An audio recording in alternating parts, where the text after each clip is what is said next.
కాణిపాకం వినాయక ఆలయంలో వినాయక చవితి వేడుకలు వైభవంగా జరుగుతున్నాయి. భక్తులతో కాణిపాకం దేవాలయం కిక్కిరిసిపోయింది. మంత్రి ఆనం రామనారాయణ రెడ్డి స్వామివారికి పట్టు వస్త్రాలు సమర్పించారు. తెల్లవారుజాము నుంచే స్వామివారికి ప్రత్యేక పూజలు, అభిషేకాలు చేస్తున్నారు. తెల్లవారుజామున 3 గంటల నుంచి భక్తులకు సర్వదర్శనం కల్పించారు. నేటి నుంచి 21 రోజుల పాటు కాణిపాకం శ్రీ వరసిద్ధి వినాయక స్వామివారి వార్షిక బ్రహ్మోత్సవాలు జరగనున్నాయి.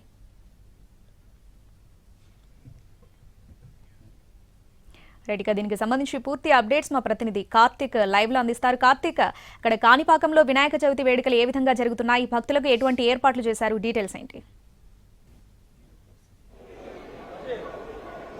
రైట్ శ్రావణి, కాణిపాకం వరసిద్ధి వినాయక స్వామి ఆలయంలో వినాయక చవితి ఉత్సవాలు అంగరంగ వైభవంగా జరుగుతున్నాయి.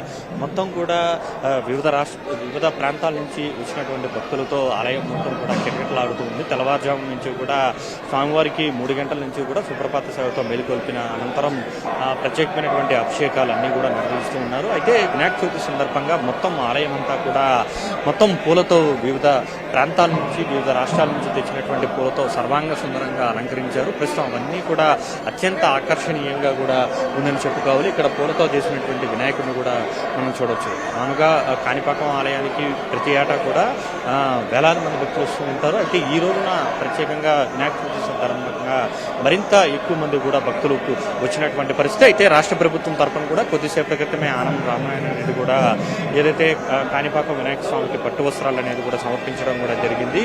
సో ఈరోజు తెల్లవారుజామున 3 గంటల నుంచి కూడా భక్తులందరినీ కూడా సర్వదర్శనానికి అనుమతిస్తున్నారు.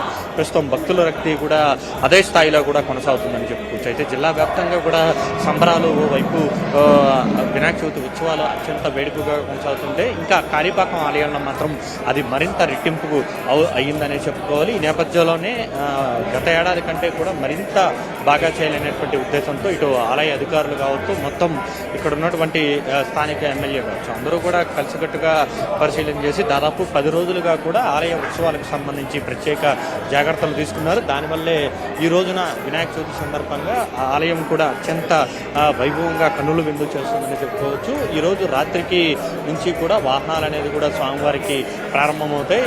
దాని తర్వాత 21 రోజుల పాటు కూడా ఈ యొక్క బ్రహ్మోత్సవాలు అనేది కూడా స్వామివారికి ఈ రోజు నుంచే కూడా ప్రారంభమవుతుంది. దాదాపు 21 రోజుల పాటు వివిధ రకాల వాహనాల మీద కూడా తిరుమాడ వీధుల్లో కూడా స్వామివారు విహరించబోతున్నారు. అయితే మధ్యాహ్నానికి భక్తుల రక్తి మరింత పెరిగే